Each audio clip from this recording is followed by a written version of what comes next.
Hello guys, की हाल चाल। मेरा नाम है हर्षागर। आज हम लोग बात करने वाले हैं क्या सचमुच में जो ये मार्क जुकरबर्ग हैं, जो और बड़े बड़े बिलियनियर्स हैं जैसे जेफ बेजोस हैं, तो क्या ये लोग सचमुच में $1 पर मंथ की सैलरी लेते हैं? तो भाई जानते हैं आज इस वीडियो के अंदर कि क्या है ये इनकी सैलरी का राज। तो बगैर आपका समय बर्बाद किए चलिए करते हैं इस वीडियो की शुरुआत। Let get started. सबसे पहले नंबर पे बात आती है भाई, ये क्या सचमुच में $1 पर मंथ सैलरी लेते हैं अपनी कंपनी से? तो जी हाँ, यही इनकी एक सैलरी है। लेकिन जो ये लोग सैलरी लेते हैं $1 पर मंथ, उसके अलावा इनको डिविडेंड्स भी मिलते हैं। डिविडेंड्स क्या होता है? डिविडेंड्स मतलब जब आपको प्रॉफिट में एक हिस्सा मिलता है, जो आपके पास शेयर्स पड़े हुए हैं, एक ये इनकम बन जाती है एज एन मार्क जुकरबर्ग लोगों की, जो ये बड़े बड़े इन्वेस्टर्स होते हैं उनकी ये इनकम बन जाती है। उसको भी आगे हम लोग समझने वाले हैं। तो ये लोग ऐसा करते क्यों हैं?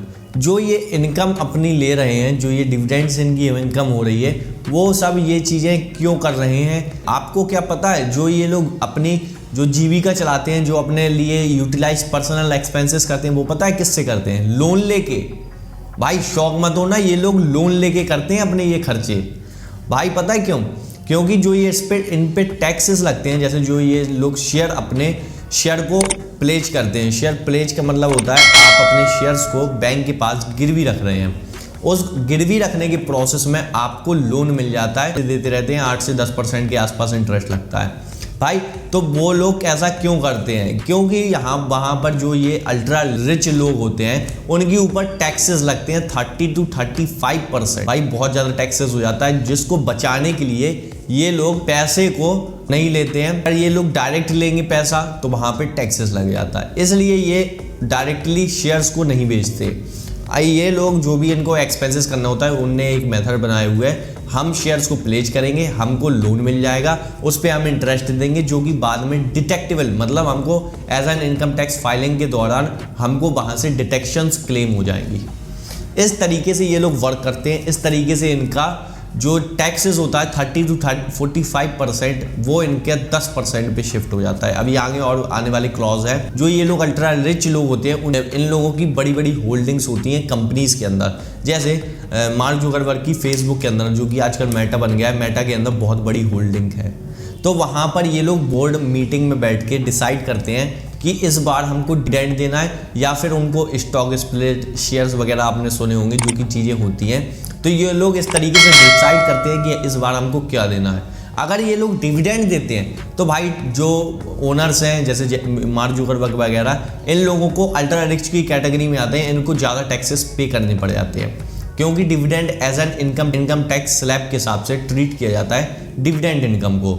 जैसा मेरे को भी पता है और आपको भी पता होगा, अगर आप लोग शेयर के अंदर इन्वेस्ट करते होंगे तो आपको पता होगा कि जो डिविडेंड्स है वो एज एन इनकम हमारी होती है, तो as an income tax slab के हिसाब से हमको उसका पैसे पे करने होते हैं। अब बहुत सारे लोगों को ये सवाल आ रहा होगा कि अगर डिविडेंड उन्होंने री इन्वेस्ट कर दिया तो क्या उनको टैक्सेस लगेंगे? जी हाँ, आपको इनकम टैक्स लगेगा, क्योंकि वो पैसा आपके पास पहले आया है, फिर आपने इन्वेस्ट किया है। भाई वहाँ पे आपको टैक्सेस कैलकुलेट होंगे। लेकिन अगर आप इसको बचाने के लिए एक कंपनी फॉर्म करते हैं, वहाँ पे डिविडेंड्स आते हैं, उसको आप एक्सपेंसेस के अंदर भी क्लेम कर सकते हैं और उसको आप लोग री इन्वेस्ट में बचा भी सकते हैं। तो भाई कुछ ये अल्ट्रा रिच लोग करते हैं, जैसा कि गूगल ने भी किया।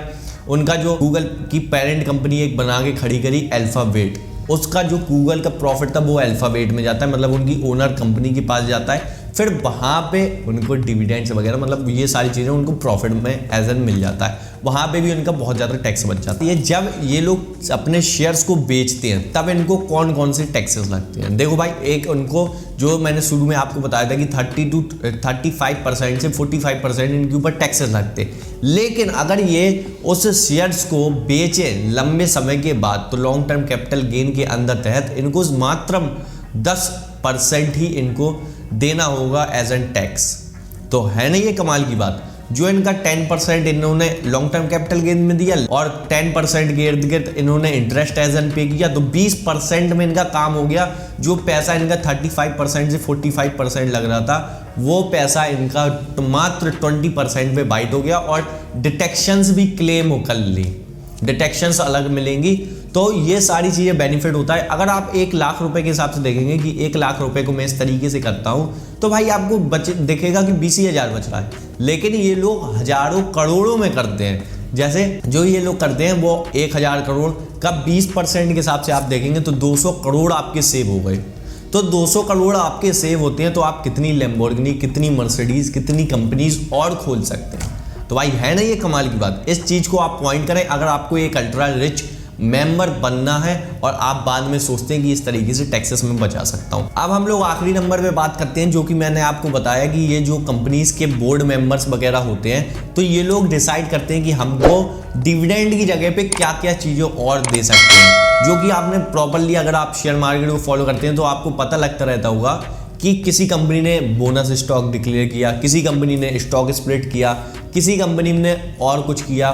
तो ये सारी चीज़ें वहाँ पर एक फॉर्मूला होता है जो कि एक प्रोमोटर के ऊपर टैक्सेस कम लगाने का एक मेथड होता है। क्योंकि देखिए अगर आपको स्टॉक स्प्लिट होगा तो आपका कोई शेयर नहीं बेच रहा है, आपको बदले में और शेयर मिल जाएंगे, और शेयर्स मिल जाएंगे तो आप उन शेयर्स को प्लेज करके और ज़्यादा पैसे को यूटिलाइज कर पाएंगे और भी ज़्यादा चीज़ें को प्रयोग कर पाएंगे। और बोनस शेयर होता है, आपके पास जैसे मान लीजिए 10 शेयर है तो आपको 1 शेयर बोनस के फॉर्म में दे दिया जाएगा। यहाँ पर एक चीज़ और फायदा होता है, जो कंपनी का शेयर है वो एक उसकी जो मार्केट वैल्यू होती है वो थोड़ी सी कम हो जाती है, मतलब शेयर की सप्लाई ज़्यादा हो जाती है, इस चक्कर में प्राइस कम हो जाता है। तो ऐसा कुछ भी होता है, ये प्राइस को कम इन बजट में रखने के लिए भी लोग कंपनीज यूज़ करती हैं इन इंस्ट्रूमेंट्स को।